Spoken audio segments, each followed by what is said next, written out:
it, bud. And here's Kristin getting a drink of tea. And that'll be on Facebook tomorrow. Yeah. Tea break. Okay. I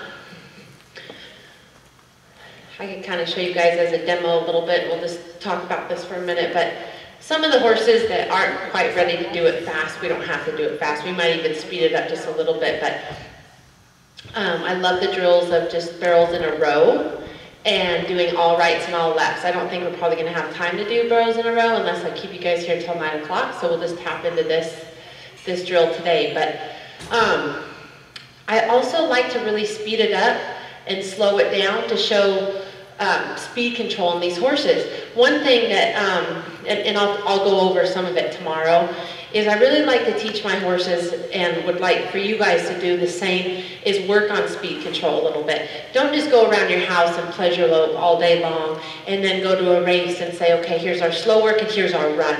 It becomes a lot more of a stressful environment for them. They also need to learn to go a little bit fast at home. Just even lope in big circles or straight lines and make them lope around that arena or make them lope around the field a little bit faster to then slower.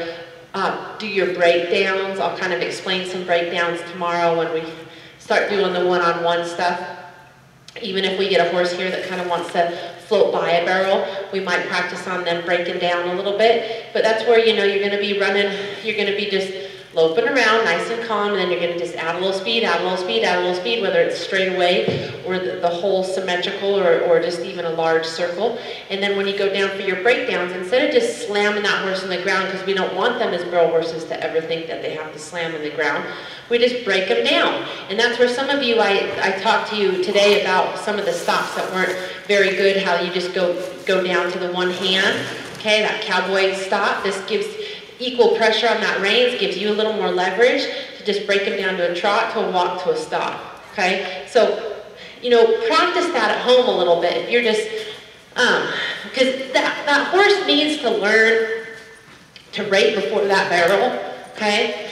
But, you know, they get a little bit stressed then when you go from slow work to speed work. So if you don't make it a big deal to just kind of have them high lope out there, they aren't going to make it a big deal when they kind of run out there. So same goes for doing all rights and all lefts, speeding it up and slowing it down. That's all just speed control, okay? So when you're just loping around, not that you have to do this at races or anything,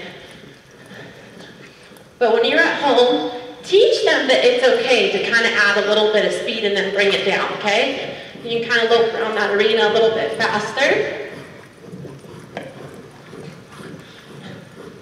Okay, and then when I want to do my breakdowns, I'll kind of do it over closer to you guys. I was about to do it right there, but I think you can turn that barrel. You're just going to go to that one hand and just slowly break them down. If they ever get that head and heavy on that front end, that's where you're just going to bring this hand up, bump them back until they come down to melt down to you. So I'm a big, big fan of doing your breakdowns, of building speed, bringing speed back, running them kind of down a little bit faster, just breaking them down and letting them relax. And it becomes just where it's just not a big deal. So when you add speed, it's not always just, oh, it's a stressful environment, it's about run, run, run, run, and it's only race time. So work that into your program. So what we're going to do now is all rights and all lefts. Is there anyone here that's never done all rights and all lefts? Everyone's done it? Okay. I kind of feel that there's an incorrect way and a correct way of doing it. I always just want to make sure that I'm turning in a cloverleaf pattern, okay? You would never want to go around the first barrel. If you're a right-handed horse, you would never want to go around the first barrel to the second barrel on the wrong side. Then that would kind of teach that horse to go ahead and turn on the wrong side of the barrel. So you always want to make sure that you're doing, if you're a right-handed horse, you're doing the first barrel, the third barrel, the second barrel, back to the first barrel, okay? And we're going to just start out a slow lope, and then we're going to build it and build it and build it and kind of do some speed, add some speeds, all rights and all lefts, okay? Now we're going to go back to kind of putting on what we really worked on today of that front side, lifting, getting that nice C-shaped, okay? weight to the outside, driving past my leg, getting that horse's hip all the way by that barrel, guiding, opening up, and having him go to that third barrel, okay? Why I love all rights and all lefts so much is it's because it's working on one side directly all the time. So it's perfecting things. It also is less stressful for the horse to always think on one side of the brain of what he's learning instead of having to switch over, and it just breaks up the pattern. It also helps those horses get really honest on the front side of the turn, and it helps them finish tighter on the back side because you're going the same direction, so you're over finishing. So you want to make sure to not let that horse lean, have that perfect symmetrical around that barrel, pretty much 3 to 4 to 5 feet off, wherever that horse is comfortable, opening that hand up and guiding around, okay? So,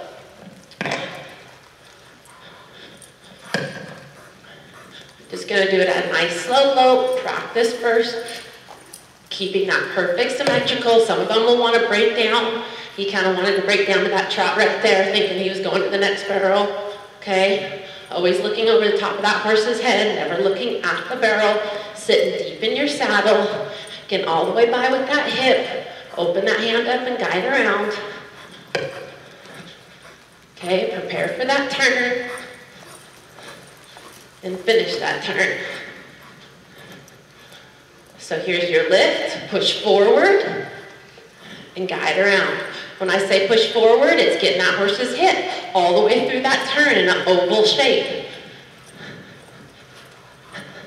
He knows he's got to get that hip by, so straight or longer. Count your steps where your hip gets by that barrel and guide around, okay? So that's all right. All lefts would be your opposite. It obviously would be your second barrel, your third barrel, your first barrel, back to second. And so what I'm going to have you do is one person will be on this side, one person will be on that side. I'll kind of be in the middle. I'll go back and forth into helping you. And when one person's on here, especially if we do speed it up and then your horse is really tired, you're probably then just going to come back and walk the pattern the opposite direction and just let him catch his breath and relax until I come back to you, okay? Keep them walking, and so we're gonna go slow at first, and then I might have someone go ahead and speed it up. This person never speeded up without me being there to coach you so that I can see what's going on to help you, because I obviously can't help two people at the same time with my eyes. So, and if it kind of falls apart when we speed it up, that's okay. I want it to fall apart a little bit while we're here so that I can help you guide here, lift here, get the better. He went in too tight, now he's gonna bow out. I'm here to kind of help you figure out why that just happened, okay? But let your horse make a mistake if he's gonna make a mistake. Prep it ahead of time. A big thing that I see a lot, okay, is like, say this horse wants to come in there and start slicing this barrel, okay? He goes and slices the barrel, and then what you do on the backside is you lift and try to get his nose. Okay, now it's too late. You didn't prep him to get him in the right position, then to let him get in this turn and work on his own, okay? So if that happens, don't get on the backside and lift and go, now we're too tight, we're gonna hit it. Now you've done something foreign and have taught them and created a bad habit of what you're gonna do. All they know then is, oh, okay, that's what I'm supposed to do. So if something doesn't feel right, you didn't position the horse right, the horse anticipated and is in the wrong position, you have to go back around and fix it to then leave them alone, okay? So make sure don't do anything foreign to that horse that you wouldn't want to do in a run to teach him a bad habit instead of the correct habit. Just go back around and fix what you needed to be fixed, okay? But no, it's going to happen that fast. So if a horse is going to slice it, you know what he's going to do on the backside, right? He's going to bow out. So if he's going to bow out here, he's going to keep going in the same habit. So if he bows out here, correct it, and now you better shove him over there to get the right area that he needs to be around that barrel, okay? Okay, so we're going to get one person on this barrel, one person on that barrel, and we'll go ahead and get started.